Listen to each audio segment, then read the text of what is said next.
فلا اقسم بمواقع النجوم کہ ہمیں قسم ہے اس جگہ کی جہاں ستارے اترتے ہیں۔ عزیز دوستوں، ستاروں سے مراد قرآن کے سپارے ہیں، اور سپاروں کا جب نزول اول ہوا تو لوح محفوظ سے باب العزت پر ہوا، اور یہ نزول اول یعنی قرآن پاک کا پہلا نزول شب برات کو ہوا، اور باب العزت سے بارگاہ مصطفیٰ صلی اللہ علیہ وآلہ وسلم تک قرآن مجید کا دوسرا نزول لیلۃ القدر میں ہوا۔ اسی طرح حضرت انس رضی اللہ تعالی عنہ کسی کام سے سیدہ عائشہ رضی اللہ تعالی عنہا کی بارگاہ میں آئے، عرض کی ام المومنین مجھے جلد واپس بھیجیں، میں بڑی جلدی میں ہوں، کیونکہ میرے آقا صلی اللہ علیہ وآلہ وسلم شب برات کے حوالے سے بیان فرما رہے ہیں اور شب برات کی عظمت و اہمیت بیان فرما رہے ہیں۔ سیدہ عائشہ صدیقہ رضی اللہ تعالی عنہا نے فرمایا، اے انس بیٹھ جاؤ، میں تمہیں شب برات کے حوالے سے ایک بات سناتی ہوں۔ حضرت انس رضی اللہ تعالی عنہ فرماتے ہیں، میں ام المومنین حضرت عائشہ کی بارگاہ میں ادب کے ساتھ بیٹھ گیا۔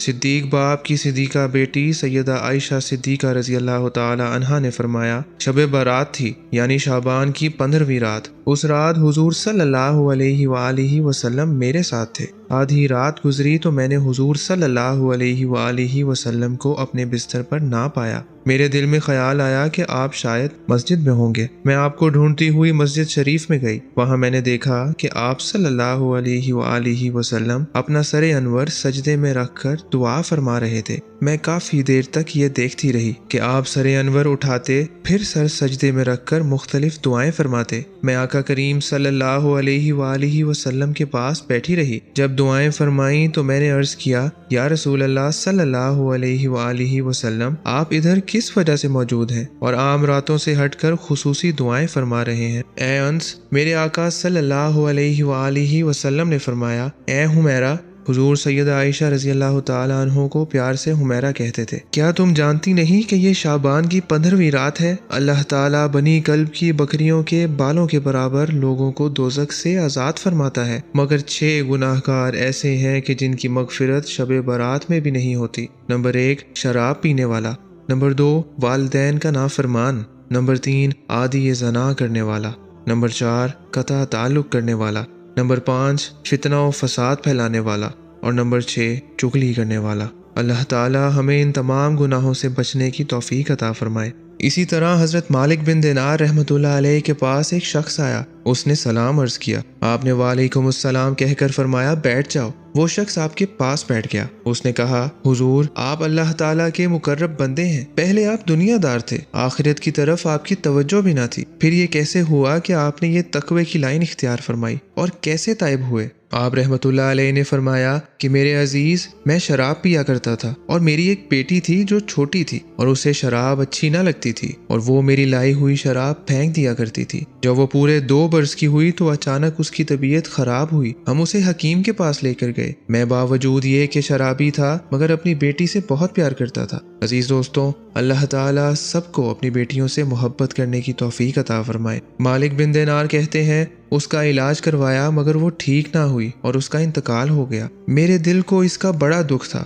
ہر وقت وہ مجھے یاد آتی رہتی۔ پھر شعبان کی 15ویں رات یعنی شب برات آ گئی۔ میں گھر پر سویا تھا کہ میں نے خواب دیکھا کہ قیامت کا دن ہے اور ایک بہت بڑا اژدہا اپنا منہ کھول کر میری طرف بڑھ رہا ہے۔ میں ڈر کر اس سے بھاگا۔ وہاں ایک بزرگ شخصیت نظر آئی، ان سے خوشبو نکل کر ہر طرف پھیل رہی تھی۔ میں نے ان سے کہا، خدا آپ کو اپنی پناہ میں رکھے، مجھے اس اژدہے سے بچائیں ورنہ یہ مجھے نگل لے گا۔ انہوں نے کہا، میں تو کمزور و ناتواں ہوں اور بوڑھا ہوں، لیکن تم بھاگو اور کسی ایسے شخص کو دیکھو جو تمہیں بچا سکے۔ میں اژدہے کے ڈر سے بھاگا، آگے جہنم کا کنارہ آ گیا۔ آواز آئی، آگے جہنم ہے، واپس جاؤ۔ میں واپس بھاگا، پھر اژدہا میرے پیچھے تھا۔ پھر میں اسی بزرگ شخص کے پاس پہنچا۔ میں نے کہا، اے بزرگ، مجھے بچاؤ۔ اس نے کہا، میں ضعیف ہوں، تجھے نہیں بچا سکتا، لیکن وہ اس طرف جو پہاڑ ہے اس کی طرف جا، ادھر مسلمانوں کی وراثت و ودیت ہے، اگر تمہاری ودیت ہوگی تو تمہاری مدد ہو جائے گی۔ پیارے دوستوں، حضرت مالک بن دینار کہتے ہیں کہ مجھے چاندی کا پہاڑ نظر آیا۔ میں اس کے قریب پہنچا، وہاں ایک فرشتہ کھڑا تھا۔ اس نے پکار کر کہا، دروازہ کھول دو۔ چنانچہ دروازہ کھل گیا، میں اندر داخل ہوا۔ وہاں میں نے اپنی بیٹی کو دیکھا۔ اس نے اپنے دائیں ہاتھ سے میرا بازو پکڑا اور بایاں ہاتھ جب اژدہے کی طرف بڑھایا تو وہ بھاگ کھڑا ہوا۔ میری بیٹی نے مجھے مخاطب کر کر فرمایا، اے ابا جان، کیا ایمان والوں کے لیے اب بھی وقت نہیں آیا کہ وہ اللہ تعالیٰ کی بارگاہ میں جھک جائیں پھر اس نے کہا ابا جان وہ اژدہا تمہارے برے اعمال تھے اور وہ بزرگ جس نے تمہیں ادھر کا راستہ بتایا وہ تمہارے نیک عمل تھے، اب بھی وقت ہے توبہ کر لو۔ حضرت مالک بن دینار کہتے ہیں کہ میری آنکھ کھلی اور میری آنکھوں سے آنسو گرنے لگے، میں نے توبہ کی، رات عبادت کرتا رہا اور یوں میری زندگی تبدیل ہوئی۔ پیارے دوستوں، ایک شرابی کو اللہ تعالیٰ نے شب برات کی برکت سے ایسی ہدایت عطا فرمائی کہ وہ ولیوں کا امام بن گیا۔ حضرت کعب رضی اللہ تعالیٰ عنہ بیان فرماتے ہیں کہ جب شب برات آتی ہے تو اللہ تعالیٰ حضرت جبریل علیہ السلام کو حکم دیتے ہیں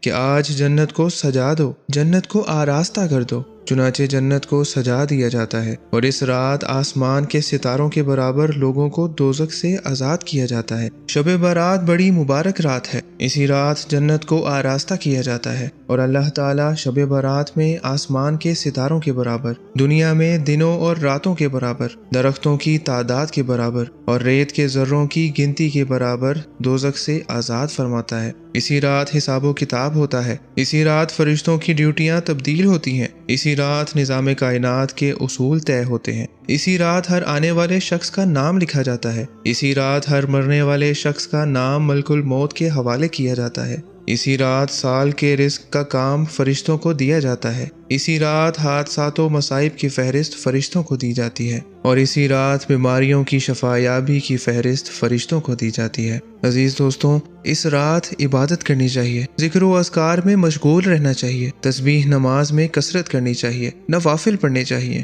حضور پاک صلی اللہ علیہ وآلہ وسلم پر درود بھیجنا چاہیے۔ یہ رات رزق وسیع کرنے کی رات ہے، بس یہ ہے کہ اللہ تعالیٰ اور اس کے رسول کے احکام کی پابندی کرو، موت کو یاد کرو۔ اسی رات قبرستان جا کر اہل قبرستان کے لیے اور تمام مسلمانوں کے لیے دعائے مغفرت کرنا مستحب ہے۔ شب برات کو حضور اکرم صلی اللہ علیہ وآلہ وسلم قبرستان تشریف لے جاتے اور مردوں کے لیے دعائے مغفرت فرماتے تھے، مگر خواتین کے لیے یہ شرط ہے کہ بے پردگی نہ ہو۔ اگر بے پردگی اور رش کا معاملہ ہو تو پھر قبرستان جانے سے بہتر ہے کہ گھر پر ہی دعائیں مغفرت کرنی چاہیے۔ اس رات کو جاگ کر گزارنا چاہیے اور کثرت نوافل کرنی چاہیے اور اللہ تعالیٰ سے دعائیں مغفرت کرنی چاہیے۔ تو دوستوں، دعا ہے کہ اللہ تعالیٰ ہمیں نیک کام کرنے اور برائیوں سے بچنے کی توفیق عطا فرمائے اور اس بابرکت رات کے صدقے ہم سب کی بخشش فرمائے۔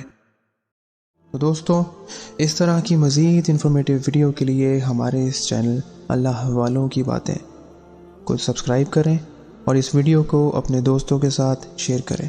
شکریہ۔